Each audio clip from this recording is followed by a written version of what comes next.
Hello, everybody. I just wanted to start off by asking a simple question. Um, do you really think that everything that is happening around you is your reality or not? A lot of times we don't realize that what is happening around us and what we think about things is simply our perception of our reality. And so, kind of, you might wonder, what does that mean? Um, just thinking and simply in terms of a phrase that you've heard many times before, do you think of the world as being, you cannot talk today. Do you think in terms of the glass being half empty or half full most of the time? Do you walk around with more of a positive outlook or a negative outlook? When something happens, like somebody cuts you off in traffic or something like that, do you immediately say something negative and cuss at the person, or do you take a step back and think, oh well, maybe they're in a rush to get somewhere? Do you give them the benefit of the doubt, or do you just jump at their throats? Um, and that's really important to think about, because just because you think of the world as being a certain way doesn't mean that that's how it really is. And just because you think of the world a certain way doesn't mean that you can't change that perception. Um, and that's crucial, because if everybody in the world could turn on a light and turn on a light in their head and just be like, wow, I can change how I think, I can change how I feel, I can manipulate all these different things in my life to bring me to where I really want to be. But most people are just completely they have no idea. You think about it, all of your perceptions and how you believe and what you believe have all been shaped and molded by all of your past experiences. And since everyone experiences things differently, you learn differently, and so maybe you see something happening, your perception of that thing or that event might be taken completely different than somebody else, because they didn't grow up the same way that you did. And so in that, what makes you think that you should just be the same way that you are for the rest of your life? If there's something you don't like about yourself, if there's something you want to change, then change it. Figure out what it takes, figure out what don't you know. Maybe you can talk to your friends or a therapist or somebody, trying to figure out things about yourself that you just aren't aware of at the moment, and you work on those things.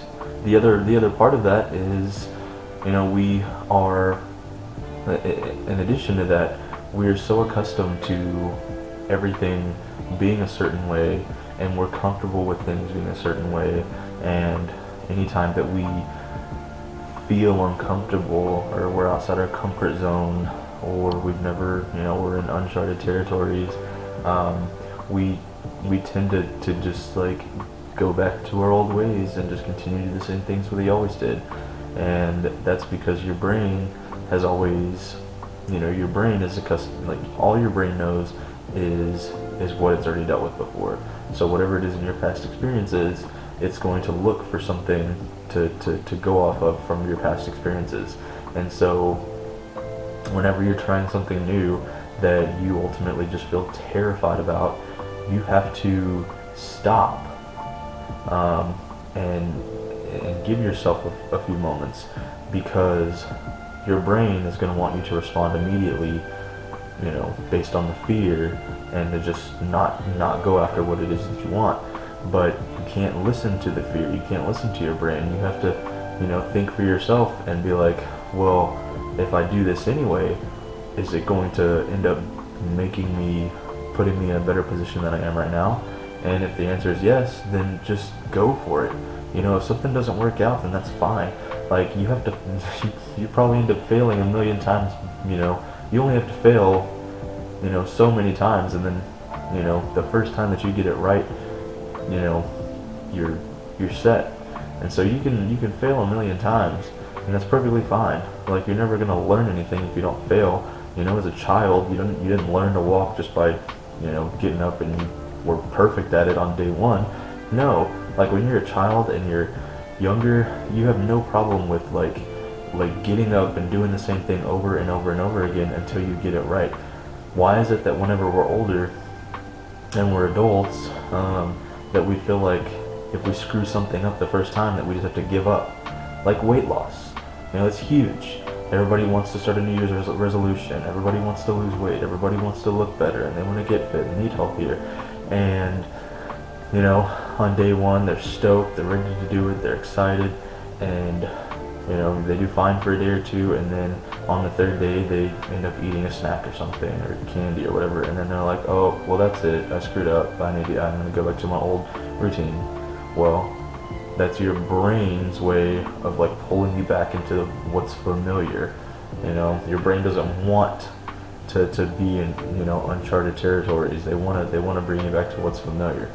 But whenever you take yourself outside of your comfort zone and you're working on yourself and you keep going after what it is that you want, you're building neural connections in your brain, and you're learning new things and you're adapting, and eventually it's going to become a habit. Like whether it's going to become the new norm, whether it's changing your diet or exercising.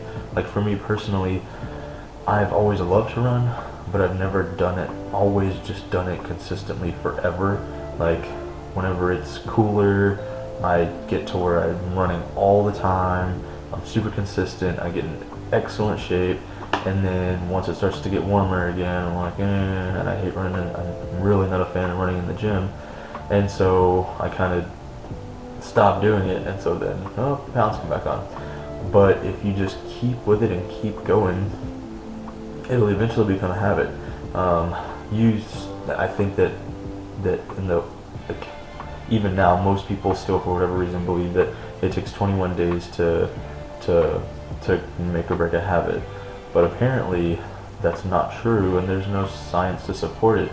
But that it actually takes 66 days to actually make or break a habit. And so, if you give yourself a couple of months, if you wanted to go to the gym and start working out, just go every single day. You don't even have to work out. All you have to do is get in your car and drive to the gym, maybe get out and go in the gym and walk around, maybe mess with some equipment or something, but it gets you familiar with the gym. It gets you familiar with going, and eventually, once you do it for so long, your brain is like, oh, I want to do it, I'm going to go. I completely got off topic, but it gets to me.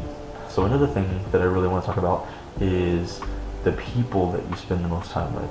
So a lot of times that's your family, your kids, your spouse, whoever. But if you have any friends, who are the people that you're hanging out with most of the time? How are they talking? Do they have a really positive outlook? Are they ambitious? Are they trying to accomplish things? Do they own businesses? Are they millionaires? Do they just work all day every day, come home and do the same thing every single day? Do they talk about how much they hate their life, how they're broke all the time, how they're not making money? That really has a huge impact on you, because they say that you are the average of the 5 people that you spend the most time with. And so if you're hanging out with people that are always negative, not doing anything to help themselves, not striving for anything, not having accomplished anything, it's only going to bring you down. It's not going to make you any better. You'll just fall right into that little path of just negativity and just staying in that rut.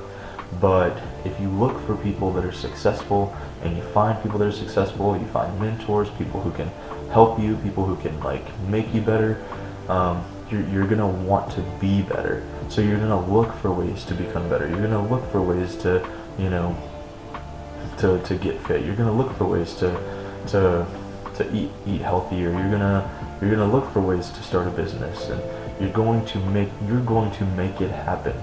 You just, they say, if you hang out with five alcoholics, you're going to be 6th. If you hang out with 5 millionaires, you're going to be the 6th. If you hang out with 5 obese people, you're going to be the 6th. You are the average of the 5 people that you spend the most time with. So who are you spending your time with? You know? And then if it's not the people that you need to be hanging around with, then change that. And also, I just want to talk about, if you are going through a rough time and you're not doing okay, just kind of really bring like the situation that you're going through to the forefront, to the front of your mind, instead of just dwelling in it and just feeling like there's no hope and it's not going to get better and your life just sucks. Just to try and think of a silver lining, because every single experience that you go through, like whether you lost your job, you lost a child, you're really sick, you're whatever it is, there's always a silver lining. I remember like watching some, like, I know it's just random, but like some America's Got Talent episode, and this woman, they asked her, they were like, what do you do? And she was like, yeah, I battled cancer and this and that and the other. And they asked her, they were like, well, did you beat it? And she was like, no, I still have it. And everybody was just aghast, because it's like, holy crap, this person has a cancer that is practically incurable, but she has so much belief in herself, and she's gonna live her life to the fullest, no matter what. And she has cancer, like almost in a, like, that is insane. So for anybody else, just your average person who just doesn't feel like doing something, or doesn't think that they can accomplish something, you literally can do anything. There was another guy that I've been listening to on the podcast. He was talking about this guy who was super overweight. He had like a hole in his heart and all these other health issues, but he never let that get him down. He ended up running like 100 miles after only 4 days of training. That's crazy, because I love running and I can't fathom running 100 miles non-stop. And he ended up breaking a ton of bones in his foot because he was malnourished throughout the whole race, and all of these other things. And he still finished.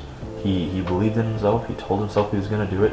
Like, your mind is so powerful. Whatever you feel and believe to your core is going to happen. So I kind of wanted to go over some things that we can do to maybe change our story a little bit, or change our outlook or our perception, because it is possible. You're not stuck thinking the same thing. You're not stuck anywhere. You can literally do anything that you want to do. You set your mind to it, you make a plan, you do whatever it takes to make it happen, whether it's getting online and doing research, whether it's having a coach, whether it's going to see a therapist, whatever it is, if you have a goal and you have the drive and you figure out what it is that's really driving you, you will achieve that goal, no matter how long it takes or how, what gets in your way. You're going to make it happen. And so I want to start by going over these steps of things that you can do to try and change your perception a little bit about anything. The first one is to take responsibility for your past reactions. And if you think about it, these reactions, if we were talking about the way that you react is based on, things that you have learned in the past, your reactions were unconscious in nature. So if you can work on yourself and, some event happens, somebody yells at you, or somebody, gets mad at you, and your immediate reaction is to start yelling back, like, stop, like, take personal responsibility for your reactions and just stop. Because whenever you react immediately, you're reacting on emotion, and that's not the thinking part of your brain. That's not the rational part of your brain. That's responding. That's responding out of fear, essentially. And so what you want to do is just stop, take a few seconds, get yourself together, and then respond. Because at that point, you've had time to actually think about it. The next thing is to have self-compassion. So many people, myself included, I'm really working on it, and I notice when I'm not doing this, is to have self-compassion. And that is whenever you screw something up or you do something, like something as simple as like making a wrong turn or something, and you get frustrated because you know it's going to cause you to have to loop all the way back around. It's going to take you even longer to get to where you're going. Have self-compassion and just be, and just instead of, you know, talking down on yourself, just be like, oh, you know, I made a mistake. Oh, it's fine. Because essentially it's nothing. You know, when you get to your deathbed, like you're gonna be laying there and you're gonna be like, wow, you know, looking back on your life and you're like, did I really make anything of my life, or did I just sit back in fear, terrified of what people were gonna think of me? You know, you don't want to be that. You don't want to be that person. You don't want to be on your deathbed and thinking, oh well, I should have done this, or I shouldn't have been so scared. I should have just went for it. You don't want to have those thoughts and those things coming out of your mouth. You want to be like, hell yes, I freaking lived my life to the fullest. I learned so much. I gave so much. I shared. Like you want to be that person. And so the next thing I want to mention is you've got to be able to view things differently. You know, to be able to see things from other people's point of view instead of just your own. Because if you're just stuck in your own mind, in your own little world, then you're not going to grow. You've got to be able to accept people for who they are and their points of view. And so you know, that can mean having a conversation about how they think about things and how you think about things and you know, hashing it out that way. The next thing, I mentioned it before, is whenever you're being triggered by something in a situation, which there will always be some triggers that you just immediately respond to, stop. Just instead of reacting on emotion, just stop and be like, okay, I know that I know this is a trigger. I know that I can change this. I know that I can, and so you just stop and you think about it and you're like, okay, you know, bring that to the forefront of your mind and just like that way you can come up with a rational thought and respond, and you know, it may end up being that you say, hey, I don't want to talk about this right now, can we wait till later? But at least that way you're not reacting on pure emotion. The next thing, I mentioned it before as well, is to be able to ask for help. You know, if you're dealing with something and you don't know what it is, or you can't figure out how to grasp it, talk to somebody. You know, whether you talk to a family member or a close friend or a therapist, you know, having somebody there that's on the outside that's not going to judge you, somebody who can understand you and be objective. They can, you know, you can explain to them what's going on, and they can respond to you and give you feedback that you wouldn't have figured out otherwise, because it would have just been you. And you know, unless you take yourself out of the jar to read the label, so to speak, you know, you're not going to get that feedback. The next thing is to look for patterns. And so so again, you know, with somebody else who's in your same position, or if you ask somebody else who was more objective, a question about a situation that was happening, would they come to the same conclusion as you? Okay.